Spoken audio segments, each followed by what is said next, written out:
Canto 7, Chapter 11, Text 21, describing the 12 qualities of a Brahmana.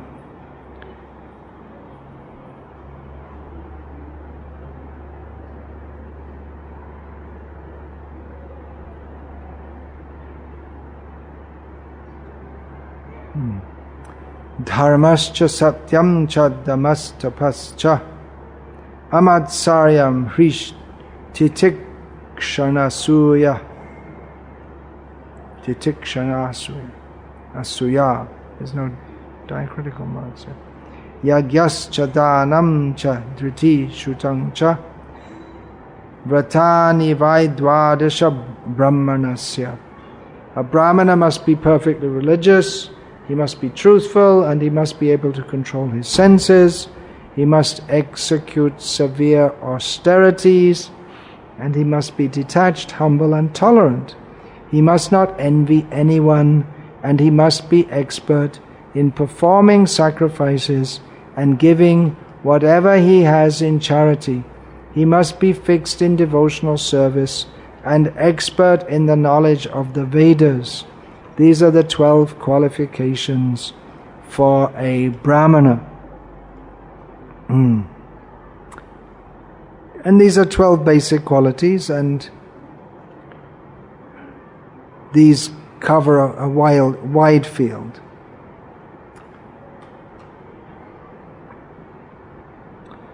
Now, to be a Brahmana is not the perfection of life. To be a Vaishnava is the perfection. So to be a Vaishnava is to be more than a Brahmin. Bhaktisiddhanta Saraswati Thakur introduced on a wide scale, although he wasn't the first one to do it, not even in this Kali Yuga, the practice of offering Brahminical initiation according to the Pancharatric system to Vaishnavas not born in Brahmana families, for the sake of pointing out or demonstrating that a Vaishnava is a Brahmana. To say that a Vaishnava is a Brahmana is not saying very much.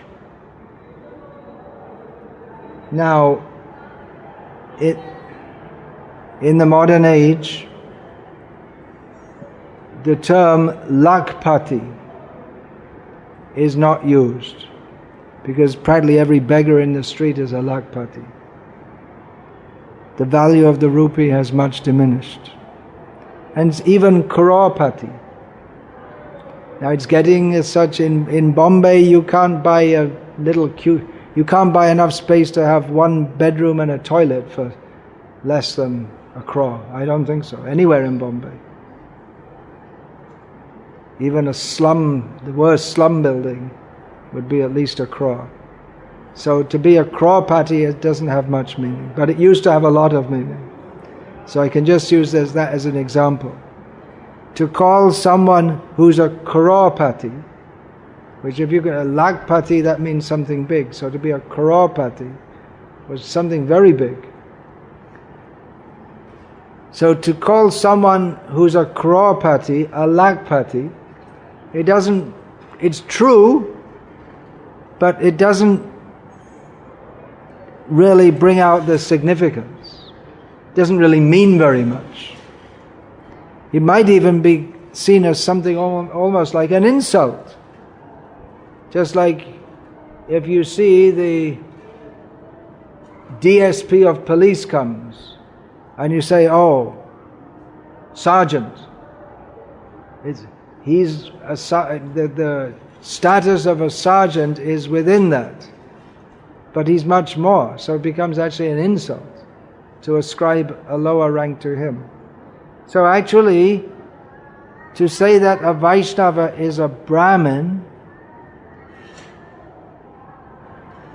doesn't really say much, because a Vaishnava's position is much more than that of a Brahmin.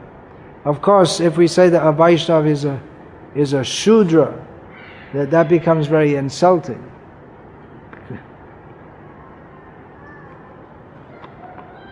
Because Shudra is the low class of society. So Bhaktisiddhanta Saraswati Thakur introduced this system of offering the Brahminical initiation to persons not born in Brahmana families. And people thought that you could only be a Brahmana by undergoing Vedic Upanayanam, according to the Vedic system. But they're not following the Vedic system. Because Upanayanam means it's supposed to be after that. The boy goes to study in the Gurukul, studies at least one Veda. Study means he memorizes it. And so much more. Then there's the Vedas and Vedangas and so many things to be learned, even before one starts to study any philosophy. So Brahmana means highly learned, and therefore highly respected. But nowadays, that's not going on. So Bhaktisiddhanta Saraswati Thakur gave Brahminical initiation according to the Pancharatric system. Please, come down, come close. We like you, so stay close.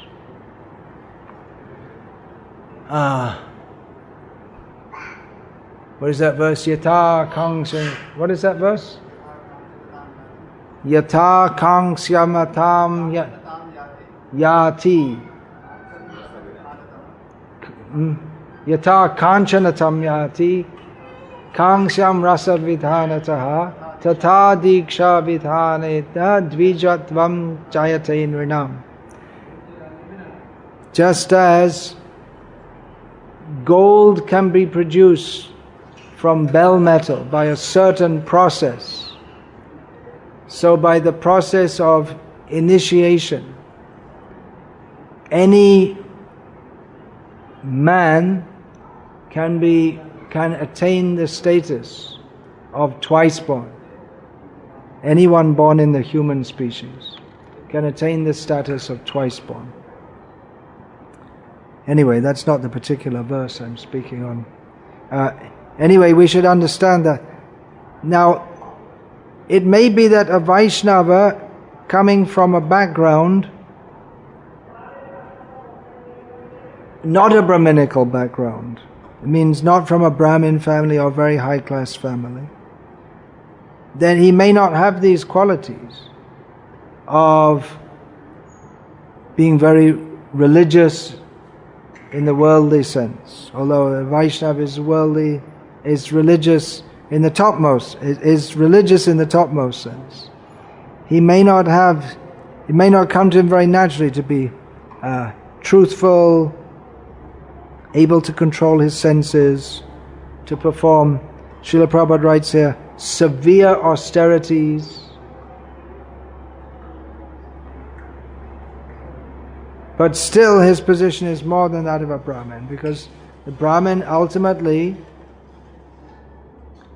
means one who knows the highest truth, who is Krishna. Janmana jayate shudra, shudras. What's the next one? Sanskara bhavet dvija. Veda partat bhavet vipra. Brahmajanatiti brahmana. By birth, everyone is born a Shudra. No one's born a Brahmana. Born Brahmana is a misunderstanding, to say born Brahmana. So by birth, everyone's Shudra, because Shochati iti Shudra. Who laments who cries is a Shudra, and babies cry. They don't have any sense of cultured behavior. So by reformation, one is known as a twice-born, Upanayanam Samskar, coming close to the Guru. Then, when one actually studies the Vedas, then one is known as a Vipra. And one who knows Brahma, he is called a Brahmana. So Brahma can mean the Vedas, but in the fullest sense it means the absolute reality, who is Krishna. So a Vaishnava is a Brahman.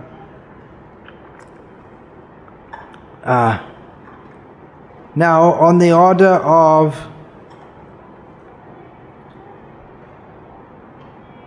coming in disciplic succession through Bhaktivinoda Thakur and Bhaktisiddhanta Saraswati Thakur, Srila Prabhupada very much wanted to establish Varnashram Dhamma, re-establish as far as possible in the modern age, for which society should be divided into Brahmanas, Kshatriyas, Vaishyas and Shudras, civilized society.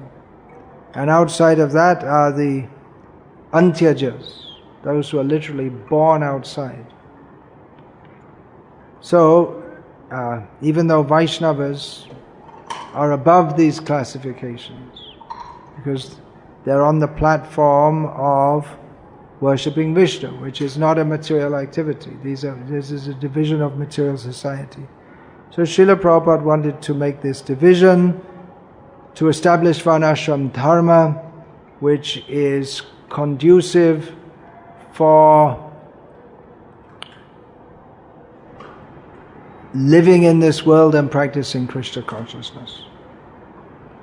Whereas other systems, man-made systems, they're not conducive for Krishna consciousness. So for that matter, persons who are actually living as Brahmanas should be initiated as Brahmanas, people who have these qualities, who live according to the principle of patan, yajan, dana, pratigraha, who live by studying Shastra, teaching Shastra, themselves performing sacrifices for others, giving in charity and receiving in charity. A Brahmana is supposed to receive in charity. He takes not for his own benefit, but to benefit others. And whatever little he needs for his own maintenance, he'll take, and the rest he'll use in various ways. He'll give away, doesn't keep money. Uses that for Krishna's service.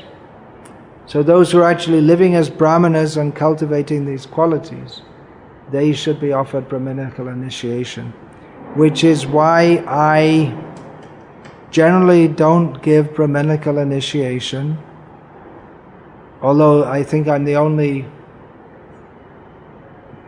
guru, if you want to call me a guru, in ISKCON who does this. I don't, and probably in the whole of ISKCON and Gauriya Math, I'm probably the only one who doesn't give. Well, no, the thing is, in Gauriya Math, they don't call it Brahminical initiation, they just call it Diksha. So there's a different understanding altogether there.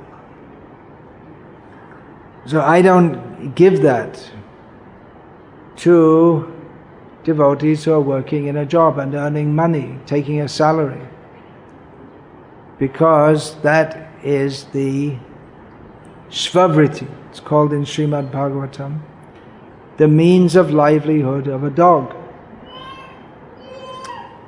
So I don't generally give that, but I'm giving it in this case because these devotees are from Brahmin family and they're to worship Shalagram Shila, and Srila Prabhupada actually wanted to encourage Brahmanas born in Brahmin, that means Brahmana by caste, to worship, to keep up the family tradition of worshipping Shalagram Shila.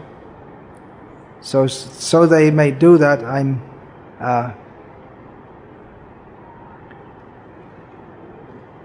giving this what we call Brahminical initiation. So these qualities should be there. Dharma. One should know what dharma is. One should be religious. It's a very big topic. What is dharma? So he must be perfectly religious. Means not living as a sense enjoyer. Should be truthful, must be able to control his senses. Brahmana is not a sense enjoyer, not a gross sense enjoyer. There's also a saying, I don't know if it's shastric or not, but Brahmana modaka priya. Brahmanas like sweets. Or Brahmana bhojana priya. They like food in general. And generally we see that also. The best, where's the best food in India? It's not in the restaurants. It's in the Brahmin houses. I won't get into that topic now. I know quite a lot about it. So, it's not that they're restricted from all enjoyment, but they should take Krishna Prasad. Otherwise, they live very simply. And tapasya, they should be able to perform tapasya. The traditional life of a Brahmana is quite austere compared to modern life. They have so many duties to perform in yagyas, and they have to collect the paraphernalia and puja, they have to collect the fruits and flowers, they have to chant so many mantras, and they don't eat until midday. There's no time to eat until midday. And then again, they're busy in so many activities. So that in itself is quite some austerity. They should be prepared. They take 3 baths a day, preferably in cold water, even in the winter. Amadsaryam. Brahmana, he should be non-envious. As Chaitanya Mahaprabhu said to Amogha, the son-in-law of Sarvabhauma Bhattacharya, Amogha had become envious of Chaitanya Mahaprabhu. And Chaitanya Mahaprabhu told him, this is not right. Yeah. You're a Brahmin. Brahmana's heart should not have envy in it. So Amadsaryam, Hrish. That means should be very tolerant.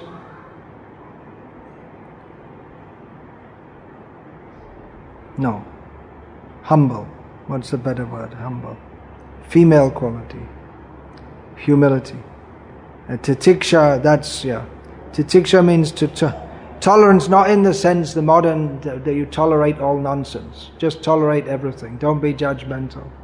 We tolerate, you can be homosexual or heterosexual or whatever you like, it's all the same. But means he tolerates various difficulties and so on. Heat, cold, all these kinds of difficulties.